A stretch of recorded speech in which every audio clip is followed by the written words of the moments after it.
এক একটা সফটওয়্যার যেমন এক একটা কাজের জন্য প্রোগ্রাম করা থাকে এবং ওই সফটওয়্যার দিয়ে একটা নির্দিষ্ট কাজ করা যায়। ঠিক তেমনভাবে সেলগুলা ভিতরেও এরকম একটা মেকানিজম থাকে যে এক এক টাইপের সেল এক একটা কাজের জন্য আগে থেকেই প্রোগ্রাম করা থাকে। সফটওয়্যারের ক্ষেত্রে যেমন দেখা যায় কোনো কোনো সময় একটা সফটওয়্যার দিয়ে অনেকগুলো কাজ করা যায়। সেলগুলোর ক্ষেত্রে কখনো কখনো এমন হয় যে একটা সেল দিয়েও অনেকগুলো কাজ করা যায়। এই কথা মানে হচ্ছে যে একটা সেল অনেক রকমের লিগ্যান্ডের উপরে তার রিসেপ্টরের মাধ্যমে বাইন্ড করতে পারে। আবার একটা লিগ্যান্ড অনেকগুলা সেলের রিসেপ্টরের সাথেও বাইন্ড করতে পারে। তো এই ক্ষেত্রে লিগ্যান্ড বাইন্ডিং হলে সেলগুলো তো কাজ করবে। তো সেলগুলো হচ্ছে স্পেসিফিক টাইপের রিসেপ্টর যুক্ত থাকে। তো এই ক্ষেত্রে যখন সিগন্যাল আসে তখন এক একটা সেলে এক এক রকমের কাজ সম্পন্ন হয়। যেমন এখানে ছোট একটা এক্সাম্পল দেখানো হয়েছে। এই যে এ বি সি এটা তিন রকমের কি করলো লিগ্যান্ড আসলো। তো এক্ষেত্রে সিগন্যালিং হলে কি করবে সেলটা, ধরলাম যে সার্ভাইভাল সিগন্যালিং হবে, সে টিকে থাকবে। আবার এক্সট্রা যদি ডি এবং ই আসে তখন কি করলো সে ডিভাইড করলো এবং গ্রো করলো, মানে সেল ডিভিশন হইলো আর কি। আর যদি এফ এবং জি আসে তখন কি করলো সেলটা ডিফারেন্সিয়েট হয়ে একটা ডিফারেন্ট টাইপের সেলে পরিণত হলো। যেমন স্টেম সেল থেকে লোহিত রক্তকণিকা উৎপন্ন হলো বা ভিন্ন কোনো সেলে সে পরিণত হলো। আর যদি কোনো সিগন্যালই না পায় এবিসি যদি না আসে তখন কি করলো সে, সে আর সার্ভাইভ করলো না।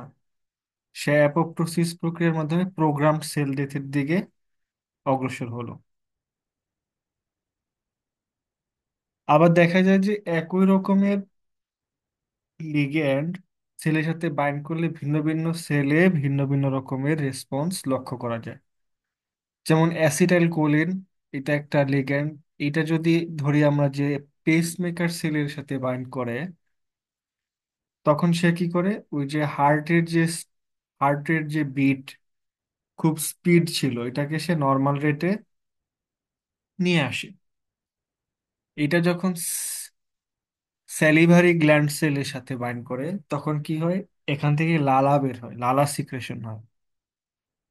আবার সেম লিগ্যান্ড যদি স্কেলিটাল মাসলের সাথে বাইন্ড করে তখন কি হচ্ছে, দেখা যাচ্ছে যে সে মাসল কন্ট্রাকশন করছে। তার মানে এ থেকে বোঝা যায় প্রতিটা সেলই হচ্ছে আগে থেকেই প্রোগ্রাম করা থাকে। এখন এটা কিভাবে কাজ করে, এটা হচ্ছে কাজ করে কারণ প্রতিটা সেলে স্পেসিফিক টাইপের রিসেপ্টর থাকে। আর সেলগুলা যখন সিগন্যালিং এর কাজ করে তখন ওইখানে কিন্তু সিগন্যালের ইন্টিগ্রেশন হয় এবং কম্বিনেশন হয়। এর মাধ্যমে সেলগুলাকে সার্ভাইভ করতে পারে, তারপরে হচ্ছে প্রলিফারেট করতে পারে, ডিফারেন্সিয়েশন হয়, অ্যাপোপ্টোসিস হয়। কখনো কখনো দেখা যায় ভিন্ন ভিন্ন সিগন্যালিং এর মধ্যে পাথওয়ের মধ্যে ক্রস টক হয়, মানে একটা সিগন্যালিং পাথওয়ে অন্য একটা সিগন্যালিং পাথওয়েকে প্রভাবিত করে। তাহলে এই সেলগুলাই মূলত কি ইনফরমেশন প্রসেসিং এর ইউনিট।